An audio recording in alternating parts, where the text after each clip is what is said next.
Is John Conrad the greatest man I ever served with? Well, I don't know. There was this one time in Kabul when he dragged my bleeding carcass half a mile to an evac chopper. So maybe I'm biased. But the facts don't lie. The man's a fucking hero. This is Colonel John Conrad, United States Army. Evacuation of Dubai ended in complete failure. Death toll, too many. The Line is a third-person modern military game with a strong focus on a dark and mature narrative.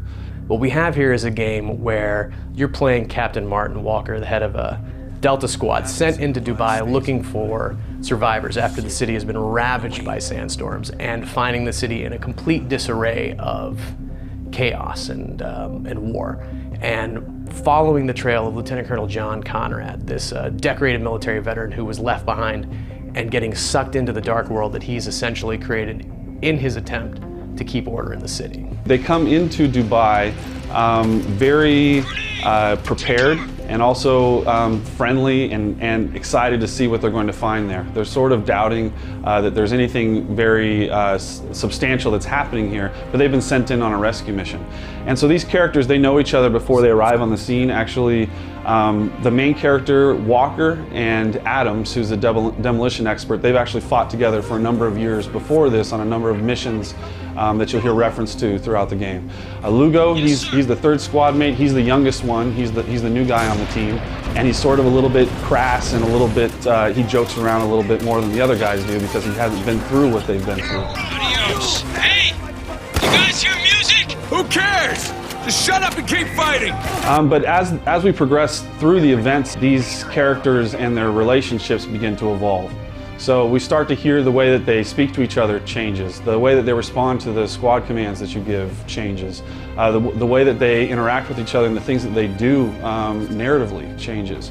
And so their bond strengthens as they're pulled together by these horrible events, but at the same time, there's a lot of things pulling them apart throughout this journey. The snipers aren't for you.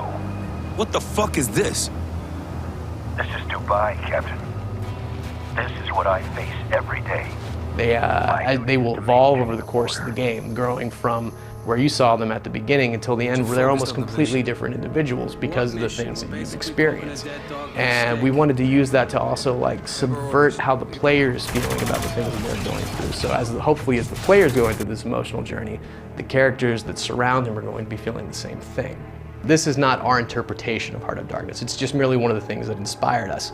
What we were looking to do is put the player on a very intimate emotional journey through the concept of combat and war, where instead of necessarily going in and fighting a black and white enemy where you're the hero and they're the bad guy, you're faced with an enemy that doesn't initially look like an enemy to you. You're fighting soldiers that are like you, US soldiers. They look like you, they sound like you, they're who you came in to save. And we wanted to have that line start to blur a lot like stories like Heart of Darkness, Arc Gnome's Apocalypse Now do for the characters there, where you don't really know what's right, you don't know what's wrong. For us, I think the biggest thing was really finding our inspirations, finding a way for our inspirations of these thematic elements that we have in the line to connect with the gameplay. Because this is first and foremost a piece of entertainment. It's something that we want you to enjoy. But there's a lot of different types of enjoyment, and we want it to be provocative. We want it to help, we want to invite you to think about these things. One of the challenges in writing a game like Spec Ops is this hasn't really been done in a video game before, where we're trying to take the player to a slightly darker place than he's maybe necessarily used to or even comfortable going to. And you have to walk that line of, because it's still a game. So you still have to find that line of where the gameplay is still engaging and fun, but yet at the same time, the player's not entirely comfortable with the world he's interacting in. The thing that's really inspired me as a game developer, and when I'm looking at level design and things like that, is the architecture of Dubai.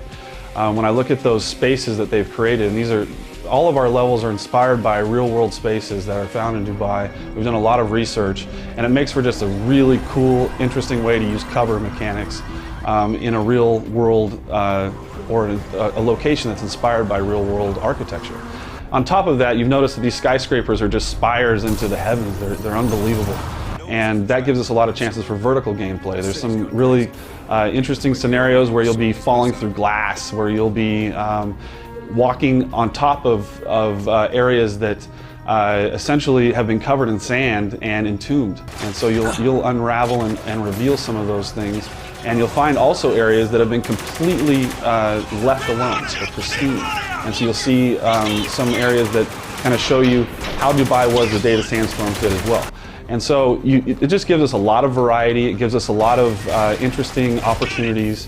And actually, as a game developer, it's been an awesome experience to be able to work within this environment. When people start up Spec Ops for the first time, when they first get into this world, we're hoping that what they notice is the attention to detail that we've made, that to create something that is a unique experience for them, something that they have not seen before in this genre. We want them to come in and almost feel that something's off, something's slightly askew from what they've been expecting, and to run with it. It's like, okay, I want to see where this is going, and just immerse themselves in the journey of Captain Walker and his squad, and allow themselves to be completely caught up in the experience that we've designed for them. And I think they're going to be really surprised with what they find. Son of a bitch!